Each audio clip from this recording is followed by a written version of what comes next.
区去了，异常。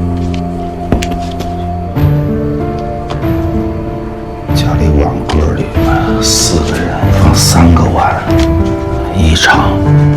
超生儿童10岁突然上学了，异常。来了个老板，这老板来什么事儿？异常。4月10号，最后一个见到杨新倩的人是他在春风福利的朋友，他们在祥鱼市场买东西。结束的时间呢是上午10点左右。当天他还和他的朋友约好了在柳条湖东路吃饭，但是他压根就没来，最后也没有出现。这姑娘其实挺可怜的，据说杨新倩去饭局其实是为了借钱，这日子过挺难的。对，我当时走访福利院的时候啊，跟那几个以前福利院的室友聊天，他们就说杨新倩呢确实没钱的时候会去血站卖血挣钱。卖血？对，卖血。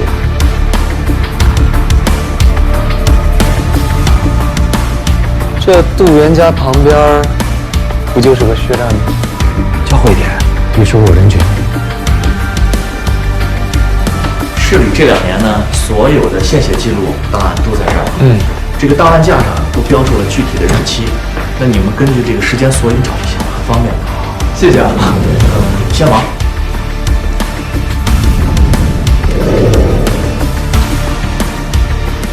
要不咱们还是联系下王队，派人支援他。我看行。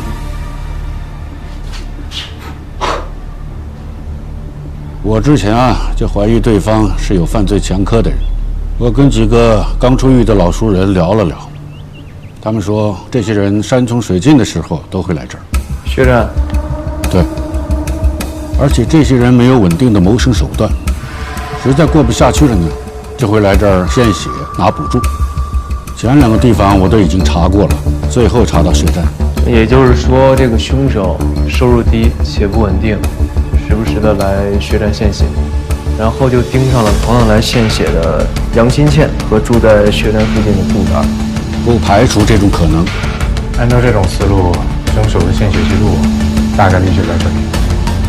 查，别忘了，凶手是已经明确的 A 型血。我给你介绍一下，这位是在我这里做调研的犯罪心理学教授乔教授。哦，这位是刑警队的台委。哦，你好，乔教授。你好，太荣幸了，早听说您了。乔教授，魏红渠案您听说了吗？这么直接啊，连客气都不客气一下，就开始逼我工作了。我们这也没办法，得争分夺秒。成绩不错。教授，这案子继续，来个厉害的。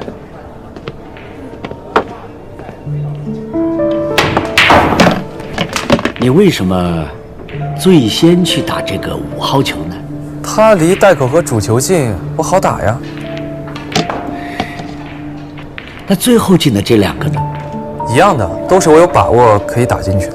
凶手选目标跟你的逻辑是一样的。您的意思是说，这个凶手选择的目标也是他有把握的？不是对目标有把握，凶手是对这个区域有把握，也就是说，这是一个对他来说相对安全、相对稳定的区域。那怎么确定这个区域的范围啊？系列案有个规律，凶手第一次作案时心里慌乱，手法也不娴熟，所以大概率会在自己熟悉的地方作案。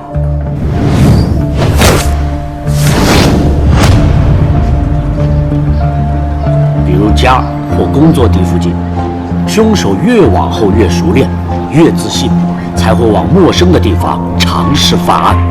所以他拓展了犯罪区域。对，这台球不过是一个粗糙的比喻，而真正的理论，那是美国心理学家坎特的圆周设定。他把一个系列案件里2个最远的案发地点连成一条线，用这条线做直径，画一个任何犯罪都包在里面的圆圈。根据圆周假定，这个犯罪人就住在这个圆圈里，而且很有可能住在离圆心很很近的地方。这个是怎么判断出来的？犯罪嫌疑人呐，他第一次作案的时候，他不可能选择在离家很近的地方，否则他的暴露风险很大。所以他的住所或工作地跟第一次案发地的距离，就是他觉得安全的距离。当他在进行第二次犯罪的时候啊，初次作案地已经不够安全了，他就会保持这个安全距离，换个方向动手。我明白了，距离不变，方向变了，然后就形成了您说的那个圆。那现在还有个问题，乔教授，就是他生活的这个点是未知的，我怎么才能确定他生活这个点的大概范围呢？这就涉及到另外一个理论——缓冲区。缓冲区就是一个凶手一定不会犯案的区域，因为这个区域往往离住所太近了，容易碰到熟人，增加凶手暴露的风险。如果能确定缓冲区，就很有可能找到凶手的居住地赖。你刚才说孙慧和杨新倩失踪地点是最远的，这两个点就是凶手作案的极限点，而离袁兴最近的杜源失踪点就是关键。以杜源失踪点到袁兴的距离为半径，再画个小圆，这个更小的圆周区域就是凶手的缓冲区。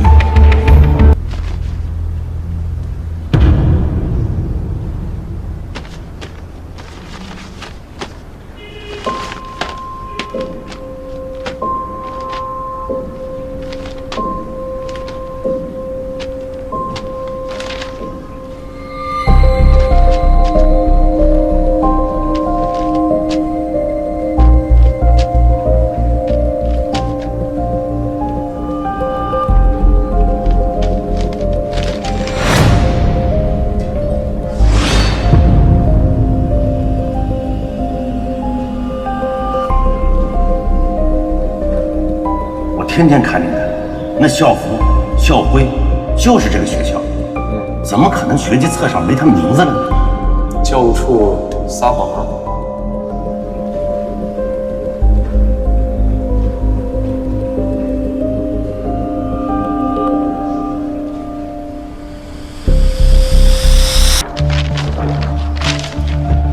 黑色划线的这部分透明图是一张雨水管网图，那彩色的这部分呢，是咱们的地图，一等比例的对应，就形成了一张立体图。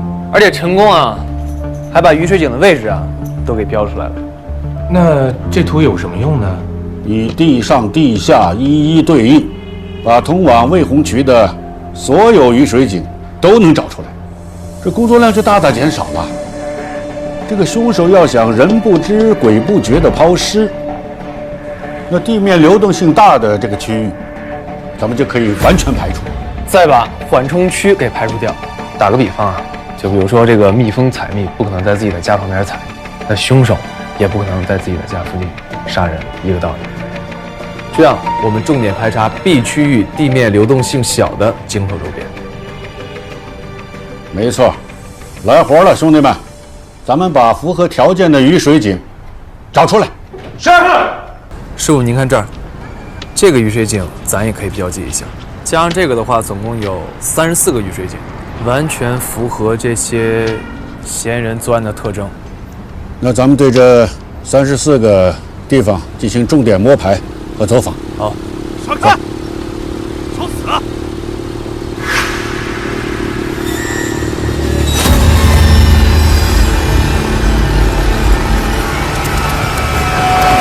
之前啊，就怀疑对方是有犯罪前科的人。也就是说，这个凶手收入低且不稳定。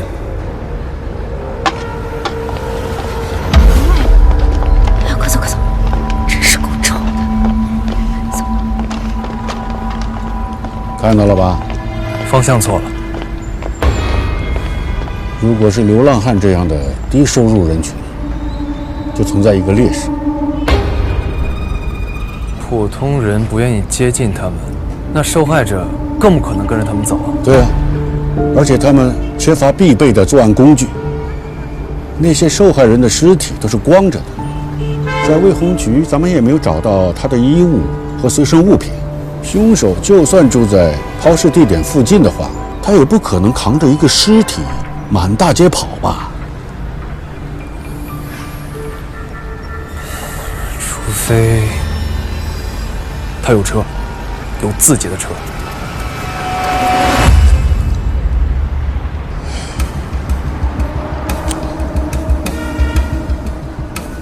凶手大概率是一个看上去外表斯文的普通人，至少不会令人反感，而且还是一个让人不太会有防备心的人。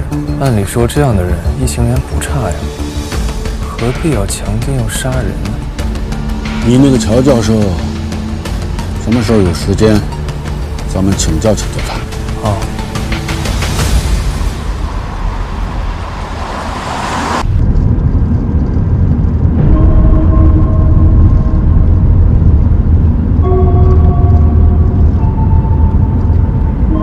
这条路晚上还挺冷清的，好多路灯都坏了，所以说女孩啊，晚上一个人别走神，知道了吧？周老师，你也是很强大的人吧？强大？你觉得我像吗？我觉得你总是云淡风轻的。来，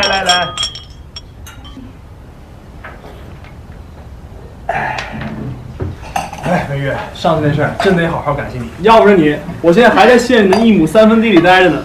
都是同学，这点小事能帮就帮了。来，我敬你一杯。这到了市里之后才发现，当你在一个好的环境里面，身边的人都是好人。来，我再给你倒一杯。别倒了，美玉喝多了，快坐下。就是啊，不用了。美玉，其实我有个事想请你爸爸帮忙。哎呀，哎呀，来，甭搭理他们啊，我跟你走一下。没事儿，咱们下次再约。哎，没事，别动，我来，小心扎手啊。哎呦，美玉，你真是好幸福啊！你说这周哥吧，真是又斯文又体贴，工作也好，稳定。就是，真羡慕你。是稳定，但没什么发展前途啊。要不是我爸，估计连这文化馆的工作他都找不着。哎，别谦虚啊，咱们周老师可是大文豪。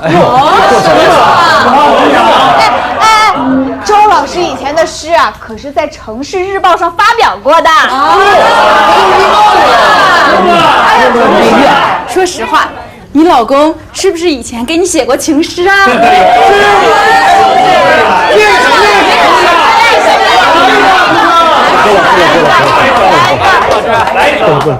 来，我给你们切点水果啊。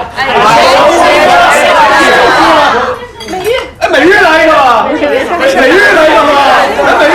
吧，美玉来一个。好，我来。我想想啊，哎，周希简，哎，你那诗第一句什么来着？时间太久了，我自己都忘了。好好想想。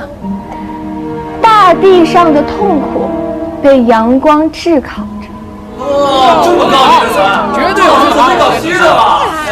焚香沐浴叩首，它需要被膜拜。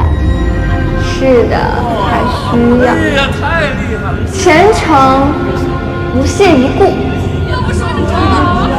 青睐，遁入泥土。爱情像稻穗一样闪着光，低眉舔唇缠绕。